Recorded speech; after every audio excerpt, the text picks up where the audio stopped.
Game 2 coming at you guys as Team Expert is facing off against Trick. Now, Trick this morning against the Playing Ducks, they looked pretty awesome. But right now, Expert has came out in game number 1 and has really shut them down. Caldor coming to game number 2, can you expect Trick Esport to do a little bit better? Yeah, definitely. I don't actually think they did too bad in the last game. It was just a series of unfortunate situations that happened at the top lane and that allowed Expert to close out the game. I think if they don't lose at that point, if they keep Cassie alive, then all of a sudden they get level 16 and they have a real chance of fighting back. So I don't really believe that Trick is too sad about the last one. Of course, you're never happy about losing a game, but they can't really just blame themselves for it. It's one bad moment that led to a triple kill at the worst point in the game. So I feel they're okay with this, just saying, guys, just concentrate. We're still in there. Well, Cawthon, any words of advice? Exactly what Caldor said. Just shake that one off. I mean, they weren't in too bad a spot in the game. If anything, they could tell themselves that, look, we can play pretty evenly with Expert. Something unfortunate happened, just move on right to the next game, show what you can do there. Well, next game is coming around here as we'll get ready for the second battleground now. Remember, it is a best-of-5 series, so of course they have to win 3 here to move on to face off against Dignitas. Dragonshire will be the second battleground that we move into. So Trick Esport is looking to grab first pick. And again, we have Dragonshire. It's a map that has been played a lot more by Expert, especially in the past. So this should be another good one. Both of the teams have a lot of great coordination, communication they've shown today. And I think this is also one of the main differences between what we've seen from the Playing Ducks and also Expert.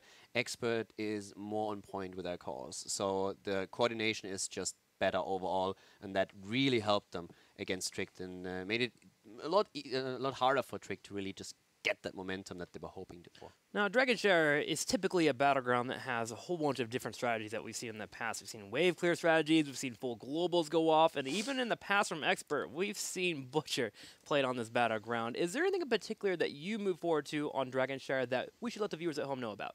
I think what Expert is looking to do with this map pick is to set up another Nazebo comp. Nazebo is very powerful on this map, very good at getting to 20, and we've seen the way that Expert is we've seen the way that Trick is playing is to pick that hyper carry, try to get that double support.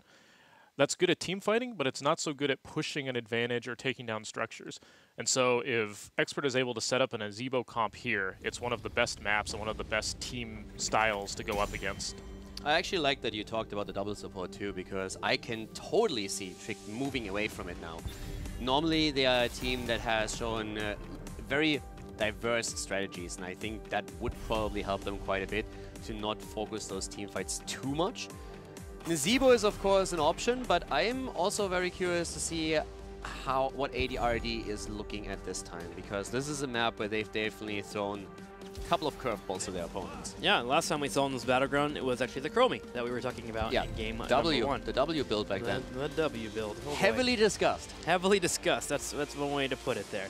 And they won that. So we'll see what happens here as we go into a Dragonshire. We have Abathur banned out. Abathur is becoming, again, another stay here on this battleground, similar to Towers of Doom. It's just more of the threat that he has. If he's able to have a tank in the early game, he can be really aggressive and be on that front line. Also, if you happen to get Greymane, it's almost lights out for any backline that he's able to get to. So Abathur has been banned out, Dahaka as well. Falstad picked up, and we're moving into a Nubrek and Malfurion. And before we go farther into the draft, there's one thing I still want to point out if you have a few of you that tuned in a little bit later. We talked about it during the first series, but it's really important to note that Team Trick Esports has actually not practiced for an entire week because one of their players had personal things to take care of, so they lost out on that practice time, and that reflects a bit in their meta and also in them not focusing as much on Genji as other teams have done so.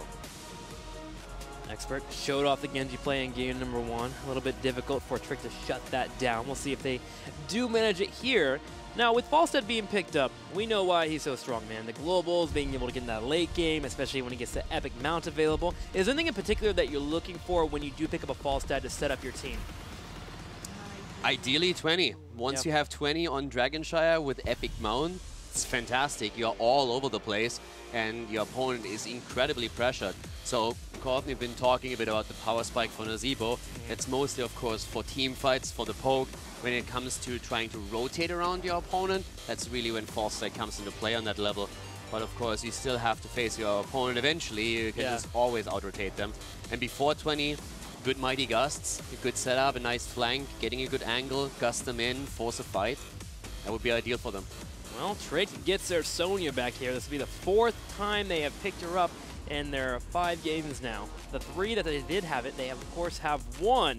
Is Sonya as effective on Dragonshire as she would be on, say, BOE, Coughlin? It looks like she's effective for everybody today. She's won every game she's been in. I mean, I'm not used to seeing this kind of priority put on Sonya, so I'm learning right along here with you guys of just how effective she can be in this meta. I've seen him take notes earlier, so. Sonya main right over here. This guy. Gonna see at the midseason brawl. All right, Tyrael being banned out.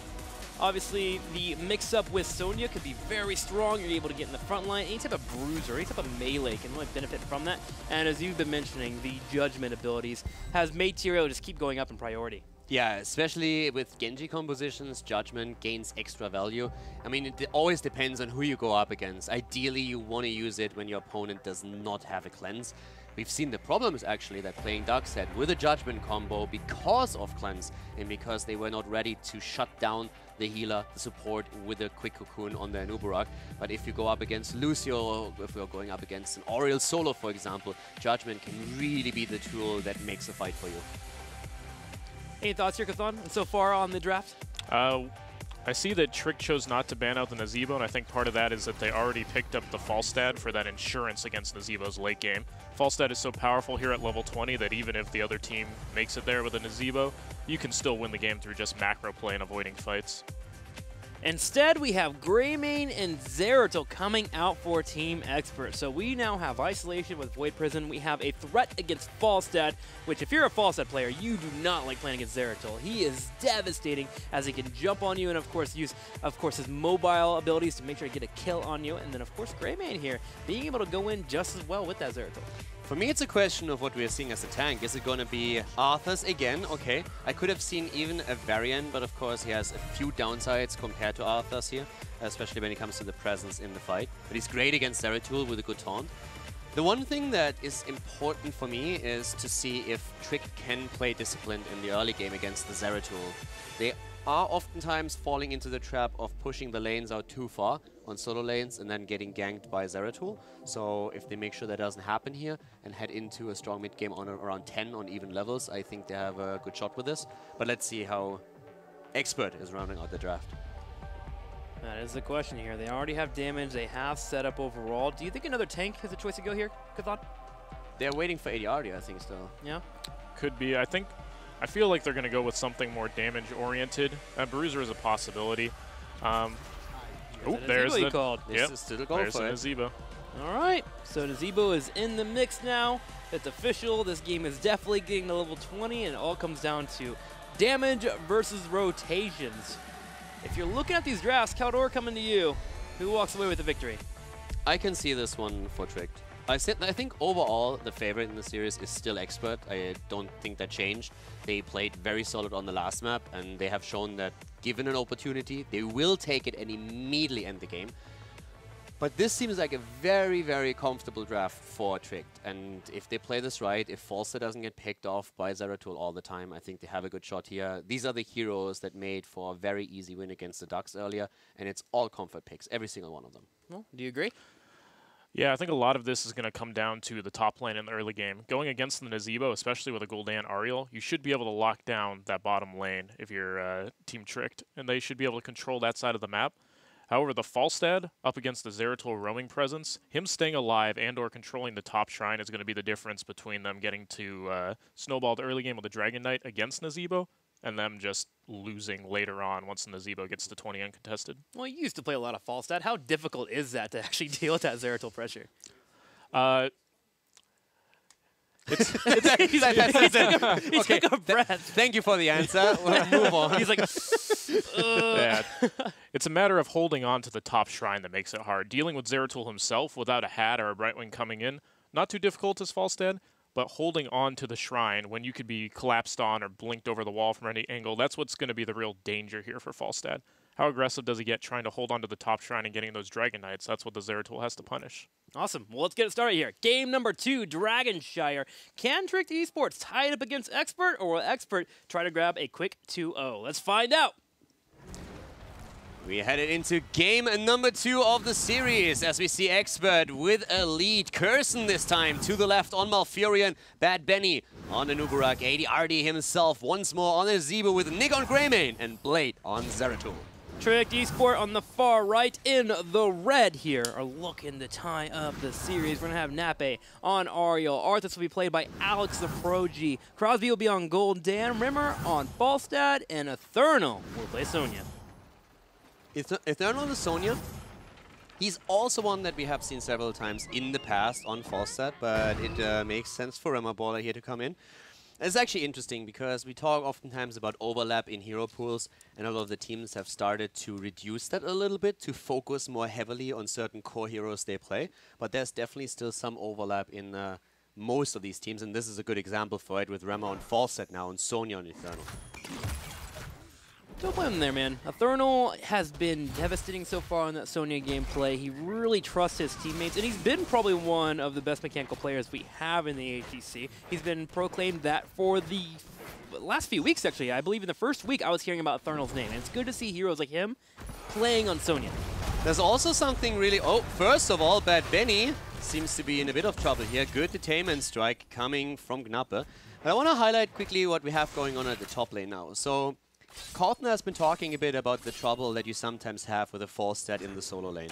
And Eternal is now taking over that position with his Sonya. So Falstad is part of that 4-man that runs between the middle and the bottom of the map. That also means that there's always the possible engage up at the top with Falstad using a fly on for a shrine fight, for example, to get that pressure in.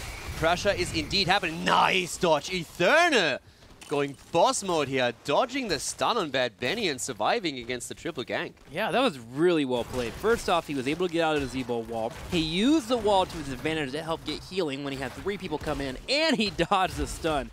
Incredible play there by Eternal. And Trick Esport took the opportunity to get aggressive in the bottom lane. They pushed in, they've already got a turret down to almost 0 health here, and they're controlling the bottom shrine. I also like that they immediately moved away, that they did not fall into that trap of dropping the turret, staying that 1 more second, because that could have been an issue here. So they played very patient, aggressive, but they know when to move back. And Gnappe is having a lot of fun currently with these detainment strikes. Yeah, he's hit, what, 4 in a row that we've seen here? Bad Benny constantly getting knocked against the wall there. Going to get frustrating eventually, and you're right. They can kill that turret at some other point. That experience was not instrumental to them securing a victory. The retreat was completely solid. Yeah, absolutely correct. Yeah, but Benny in this case getting even a bit lucky, just far away from the debris to be stunned once again. That could have put him into a very odd position. Once more, Under King being used on the side of Team Expert with their Nubarak.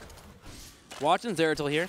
Blade not really getting the opportunity to be very effective on the Zeratul. He set up 3 different ganks so far, and all 3 of them have not been successful. Sonya being able to tap in that top lane has been just fine so far after she got her well. And finally, the turrets in the bottom lane have been burned down. Both of them, it looks like, as we have Trick Esport opening up the map first. Expert is not finding the kills yet. They're looking for them. But maybe now? Maybe a bit overextended here. Blade coming around, bringing up the slash, has dropped the W, and Gul'dan has been killed off. Blade getting low on health too, with Curson not having a heal up. He's going to get focused down, and Rimmer shows in for the last auto attack. They get the kill against Gul'dan, but then are punished with 2 heroes taken out as Rimmer flies in. Also, the Fountain lost. But I have to say that Tricked, as I said in the beginning, I like what they're doing. They are keeping themselves alive here. They're not falling into the trap of taking down. You mentioned that Zeratul is having a few issues here, and it shows. It's really an awkward spot. Dragon Knight even taken. Everything came together for Tricked at that bot lane. Trick playing a much better early game. This game they did in game number 1. The aggressive plays have been great. The responses have been wonderful as well. So Trick Esport will now grab the turrets here in the middle. They've already cleared out the bottom, so if they move the dragon down, they could actually get fort damage, which is pretty unheard of, especially in the early game with an early dragon. And they want them. They are starting to move in. They go for the fort, and now Expert, how are they going to react to this? Zeratul already moving through the middle, trying to flank in from behind, but this fort is more or less forfeit, and Blade really has to think twice about engaging here. I don't think he can make that happen. He's waiting for Nuburak, but the fort is down. The tower gonna fall. They are trying to collapse with 5 against 4. Here it comes. Big burrow charge hits Crosby. Here comes Blade. Crosby about to fall. Tries to move out. You're getting Ilzo, but Nape doesn't have it in time, and he's gonna fall victim there. Nick just barely surviving. Yeah, and now we have Sonya and Zebo fighting up at the top, and ADRD is in trouble, but drops the wall of zombies. Even Falset flying in, but unfortunately for him, he's trying to cut him off at the wrong position. Yep, took the wrong way, but it will allow for him to push in this top lane. Blade will be here to soak the experience, and we have a spot where Tricked Esport is a full level ahead of their opponents. They've opened up the map as well. So let's sum this up a bit. The early game for Expert was not as successful as they were hoping for. Zeratul was trying to look for kills, but they never got the kill against the Sonya on the solo lane. It was huge for Trick that we saw that great juke from Eternal. And then Zeratul just couldn't find any targets. And with all those attempts to pressure the top lane, Trick used all the resources at the bot lane to get massive value, 2 kills and even the entire fort after they claimed the Dragonite. So everything going well for Trick here. It all comes together for them so far. But let's not forget that level 10 is going to be a game changer for both of them. And that 10 important. The moment they hit 10 here, they can grab both of the shrines and, of course, move into the Dragon. And the Dragon should be activating relatively soon. And Team Expert's doing everything they can to mitigate this for now. They grab mercenaries in the bottom left to push in. They're setting up a gank. They have Blade on the back right on Zeratul, sharking out whatever engages. But Falset actually catches him. They have 10 and they go deep with it. They go really deep. Once they hit 10, they immediately engage onto the fort. They were saying, yes, you can definitely try and stop us here, but we have our heroics up and you will risk of dying, especially with a Horrify being such a huge threat now. Yes, and this fort burns down. It's almost down to 0 health here. Alex Aproji steps forward, does get hit by a wall, but Crosby continues to poke on the side with 9.5 to level 10. Team Expert is going to have to eventually deal with that fort possibly falling down. The Shrine's activating in 1 second here. And again, the patience. Not taking the fort down, moving away, saying, boys, what do we care? We can put Gul'dan in a decent spot later on, and with his corruption, he can drop it whenever he wants to, but they go for Zeratul now. Blade in trouble. The cleanse does come out, but he's already down to almost 200 health there, so not looking too healthy, and is going to get picked off, and Alex Aproji grabs the Dragon. With Zeratul this low, they just couldn't contest. He couldn't move in for Void Prison or anything. So now it's a second Dragonite for Trick. Yes, of course, it's still early in the game, so they don't scale as much, but right now, they are pressuring the bot lane already, of all things. Yeah, they're moving in for this keep. They want to break it down, get the wall open, so if they get a Dragon next step, they can move in for a keep later on. This is all about the setup here for Trick Esport to be in a spot where if they win another team fight, they can be effective. Horrify! Nick gets horrified, and he's just dead. Yeah, he's just deleted from the game. There's one opportunity, and Crosby sees it, takes it, and they drop him. Nick not here is going to make defense much more difficult for Expert. They have Nazebo shredding around here, hoping to poke down this Dragon, but it's pretty tanky. Zeratul gets detainment strike into the corner, gets stunned and nearly falls, gets out, and he can still get the fountain, but Alex is chucking away at that keep. Here comes the Void Prison. Alex gets out of the Dragonite, immediately pops the army, tries to fight, silence comes through, but is it enough? Yeah, looking like it might be as Eternal's getting low on health. He's living, he continues to live, and Eternal spins and gets a heal, and we suddenly have no longer a Nubrak on the field. Spin to win, baby. Alex trying to go for it. Gets the kill and the double kill. Blade on the Zeratul, making it work, and all of a sudden Alex trapped thanks to ADRD, and that is a triple.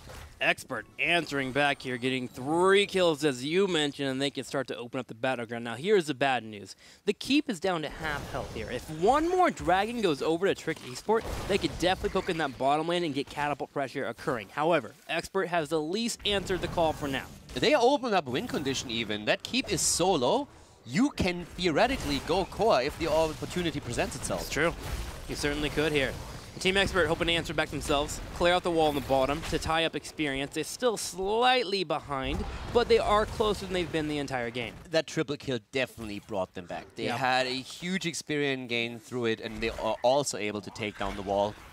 That was a big win for them. It's all about 13s now. 13s will be here when the Dragons do spawn. So you grab 13, get mercenary pressure occurring where you can. We had pressure in the bottom already from Team Expert, and they're working on their own mercenary camps in the top left, while Trick grabs their own in the top right. And now with the camps at the bot lane, if Rema pushes this one out and takes those two out, they have a bit more pressure on the lane, so there has to be a reaction from Expert to deny that. But the mid lane is now being attacked. And this is where we were talking earlier about that fort that will fall eventually, and now it did. So that's extra experience for Trick, as of course their midterm goal is going to hit an earlier level 16 talent. ADRD holding the top lane, but he does need to watch out, as there is a 4-man gank rotating up. He is safe by his turrets, especially with Curson showing up for the assist. Now, Zeratul and Nubrak are on the bottom. What they're looking for? A Falstad. That might be overextending, but so far, Falstad is playing safe as he just heads the middle lane, so where he can be near his teammates. Also, Nick on his Greymane has not completed the cocktail quest yet. He's currently on 9 stacks, so he will have to wait a bit until he gets the most value out of his pokes with it. And we have traps setting up by Trick, so they're looking to see if they can maybe catch someone on a rotation. But Expert is playing this very cautiously, and I like it a lot. They're not going through the middle, they're taking the longest way possible just to be on the safe side, with the exception of ADRD, who all of a sudden might be in trouble here. I don't know, he's wanting to set up a flank here. Get some spiders out. Falstad does fly in. Here's Zeratul though, and he does have a Void Prison. Can he hit a big one here? He hits it on the R on the back left. They go for Alex Aproji, who gets low on health. Yeah, here oh, the Horrify and the Gust. Ah, that was unfortunate. Oh, Cocoon being used because they were so afraid that they would grab the Dragonite. Root comes out there. They're going to try and deal with the Falstad. They go in for the big Twilight Dream, the Ice Block, or the Aegis. Enough, though, from Trick Esports. They turn around, kill Bad Benny. They also get Blade. Yeah, and Trick now, even after they whiff the combo potential with Horrify and Gust, they get a double kill and they get the Dragonite. And they move straight into that middle, or are they rotating bot? No, they start the rotation with the bot lane. They want to get the keep, want to make sure that they get one. But you could even see that they were thinking about dropping the keep in the mid lane instead. Yeah, you definitely go bot here. With that keep being so low there, they just want to be able to get something going here. You want to have pressure against a Nazebo. Because remember, 6 more levels and suddenly Nazebo's damage is ramped up too heavily. So Trick Esports opens up this keep. They now have catapult pressure, and they can rotate to the middle lane to open up that lane as well and get 16. Yeah, level 20 is going to be a huge deal for Nazebo. He definitely is a game changer at that point, so a smart choice to just make sure you get the keep. But let's see if they can maybe even do a bit more. They have another 25 seconds, and with level 16, they could force the issue. 16 here, 14 3/4. Gul'dan had to back and tap there. Yeah, Gul'dan's missing, so they only have 10 more seconds. Maybe they can put a bit of pressure onto the wall, and I doubt they're going to do too much here. Howling Blast does come out. It does connect on a Nubarak. He gets knocked back into the wall there. Meant to hit against the wall. Does not occur. Had it hit against the wall, that could have been a Horrify into a kill. Yeah, that was actually very good pressure and a lot of free damage against Bad Benny, so that helped them. He could tap at the fountain. That was also a big issue.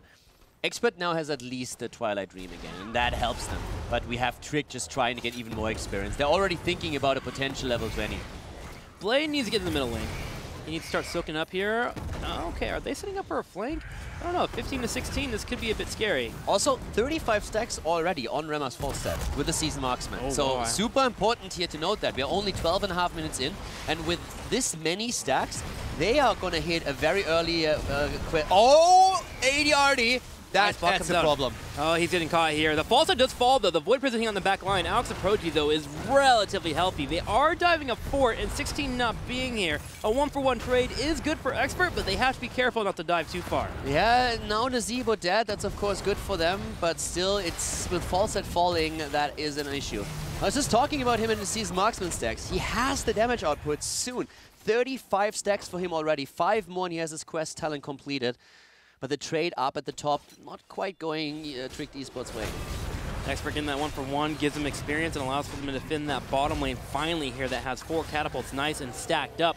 And we are now in an even game in terms of power spikes. Not in terms of control. Trick Esports in a much better spot with, what, 2 forts taken down and a keep and catapult pressure, but Expert now has fight potential. Yeah, Trick needs to try and do a bit more, though. Getting a second keep would be fantastic for them before 20. If Expert hits their power spike, the game is going to become a little bit more difficult. But let's not forget that we also will see Epic Mount for false set, and that is a huge tool if you try to outplay your opponent with macro play on the map itself. So that's something that we shouldn't forget about here. All about those rotations there. 20 seconds for Void Prison to come up for Zeratul. The Shrines have now activated. The North is grabbed by Tricked Esport. They will have the first Shrine in the game while Zeratul is sharking around. He does see where 2 of the members are for the opposing team, which should allow for Team Expert to grab the Shrine at the North. It's tricky for Expert to force something here. You saw Nuburak hunting Sonya for just a moment, and it could have actually tried to maybe Cocoon, but there was nobody in range to really help out with it. And they're still sneaking around. They're not showing on the map. It's one of those situations where it's very tricky. They could have even gone for a Dragonite at this point. Very passive by Expert. Yeah, the dance is very, very scary at the moment. In fact, Expert... Expert doesn't trust this. Expert is actually allowing for the dragon to be grabbed, and Thurl just moves in and grab it. Okay. This is a bit of a weird spot. Yeah, that was... First of all, you could really see that Trick didn't trust this at all. They didn't have vision. So they were sitting there saying, where are they? They must be in those bushes, right? Yeah. So they're trying to see if someone is attempting to gank them. That's not the case. It feels like Expert was... I don't know. This was a bit of a weird call there on their part. So they completely let this go. They didn't want to fight.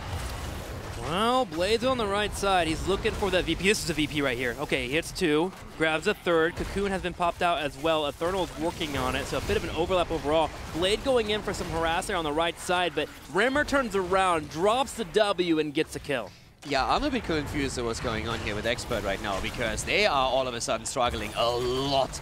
Void Prison and Cocoon at the same time. One of these ults definitely didn't get value here, and now they're starting to go for another keep. This could, in theory, even be game if they get another kill. I doubt it will be that much, but they will definitely walk away with another keep. It's definitely a big power move, that's for sure. Oh, hang on, Bad Benny's low. Does he have his burrow charge available? Curson's working hard to keep him alive. The silence comes out, but too late. Bad Benny falls. Can someone please drop that keep? Thank you. They finally get it. So 2 keeps down. 2 lanes of catapults. 2 members down for Expert. They are definitely against the wall right now, and they're still 2 levels away from level 20. Yeah. It's still a bit odd to me that they let the Dragonite just simply slide it. I feel the entire time that I was missing something on the minimap maybe, but I don't see anything that would have stopped them from either going for a Shrine or denying the Dragonite in the middle. It seems to me that they were, because both teams were playing with vision at the time, it seems to me they were very afraid of running into a trap and into one of these bushes. So they took the long way around, and it seemed then as if they would just completely let it go. So if they really felt that heavily that a trap was being laid for them, then I guess it's understandable why they said, okay, let this one slide. If we lose now 1 or 2 heroes and they get a Dragonite, they could potentially end. So I guess it was a safety call. But it looked very weird when you have complete vision on the map. I believe this was really a vision thing. Yeah, part of me was also wondering if they actually just wanted to get into a team fight where Sony was in the Dragon or Arthas was in the Dragon because they've been using their tanks, and maybe that they thought they had a better chance of fighting? It's oftentimes one of these things that it looks from an observer's perspective, it's very weird to judge, but if you see team vision, and you all of a sudden realize that they don't have vision on anyone, so they're afraid of traps being set. Sometimes the safer call is just let something go, even though as a full observer you know it's an easy interrupt. But this is of course fantastic. ADRD in trouble, big fly-in. Rimmer goes in for the pick, and Zebo no longer on the field. Oh, hang on, a Norpain on the left side as Eternal catches the other 4 members, and he starts a 1v4. Alex Aproji on the flank. If they get another kill here, this could be game. The perfect Void Prison to deny the Horrifier like that, but it does not look like it's going to have much of an impact. A lot of ults being used for Expert, but that was actually a great Void Prison there. It was too fast to be intentional, but that couldn't have been any better. The Horrify comes out, and in the same second the Void Prison hits, so you can't do anything with a Horrify. That's one of those moments where as it goes down, you just look at it and you're like, really? High-level play from Blade here as he lands that. Now, no one has those reflexes. That just doesn't exist. That was not planned, but it was beautiful. It certainly was, and Tricked Esport is working on getting the Dragon here as quickly as possible because they want to push in before 20 hits. Nazebo is up in 8 seconds. That was a perfect example why false set with Epic Mount is so fantastic on this particular map. Is at the top, captures it, flies down, takes it, great for them. 20 versus 19, perfect moment in time to go for core. Okay, Howling Blast hits Nick, and he is in trouble. They're working on defending as much as they can. 20 so close, literally seconds away from hitting. 20 finally does connect, but the core is being focused down. Yeah, so is the Dragonite though. Silence goes off in the back, but now they are still focusing the core down. They're trying to drop it. Falls there with a Mighty Gust, and this is going to be game as Tricked Esports drops the core and ties this series. Series tied 1-1. Tricked Esports with solid macro play and a solid ending to the game. Will topple Expert in that game. And really came down to a lot of picks there. It seemed like the issues that we were talking about in game number 1 for Trick, the communication seemed to be a little bit off. Very similar here to Expert. A couple of missteps that really hurt them.